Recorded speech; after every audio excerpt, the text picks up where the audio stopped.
Good morning, viewers. Welcome to my daily devotion titled Fresh Bread. Abraham, by listening to Sarah, had a son born to Hagar, and this boy was named Ishmael. Isaac was born later to Sarah herself, who became the promised seed and a Jew. Abraham, who also loved Ishmael, represented the Gentiles, whereas Isaac represented the Jewish race. God always had a plan to rope in the Gentiles also into worshipping the one and only true God, Yahweh. Ruth symbolizes the grace of God, where being a Moabite woman, she was allowed to marry Boaz, who was the very typology of Jesus Christ. God's plan was never to leave the Gentiles alone, but also bring them into the church to worship Him along with the Messianic Jews. Though in the book of Acts in chapter 2, we see that the church was completely Jewish, and in chapter 10, we find at the home of Cornelius that the Gentiles were also brought into the church. History teaches us that it took 5 to 10 years for the Gentiles to be added to the Jewish church. In Christ, Paul says, there is no more Jew or Gentile. We are all made into one body in Christ. Read Galatians chapter 3, verse 28.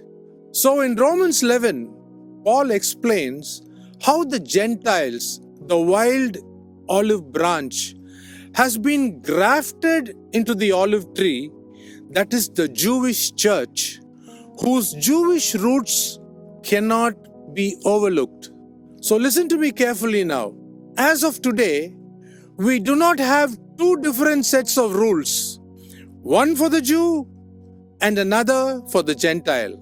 We cannot say that there are some rules or commands that are specific for the Jewish clan only.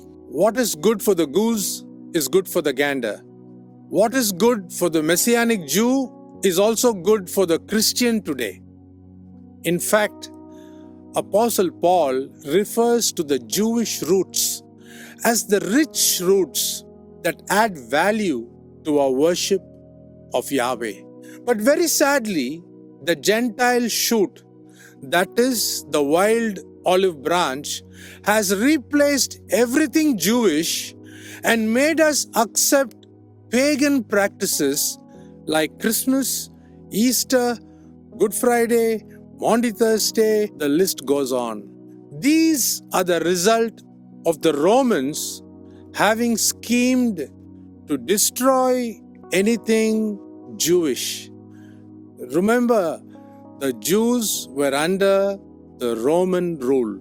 We no longer observe the 7 feasts of the Lord or the 4th commandment, the Sabbath, but we follow the trends set by the Roman Catholic religion. Even the biblical way of getting connected to Christ through immersion baptism, after getting to know what sin is, has been replaced by infant baptism, which actually destroys God's plan to bring in a meaningful relationship between the Creator and His creation, that is man. Christianity has been made into a religion today, and there is no proper relationship between God and His flagship creation, who are the Jews and the Gentiles put together. Can we apply the brakes at this time of history and rethink to make a clear course correction, as Jesus Christ is very soon going to come and take us, the bride, to His Father's home in heaven? Think about it. Get ready for it.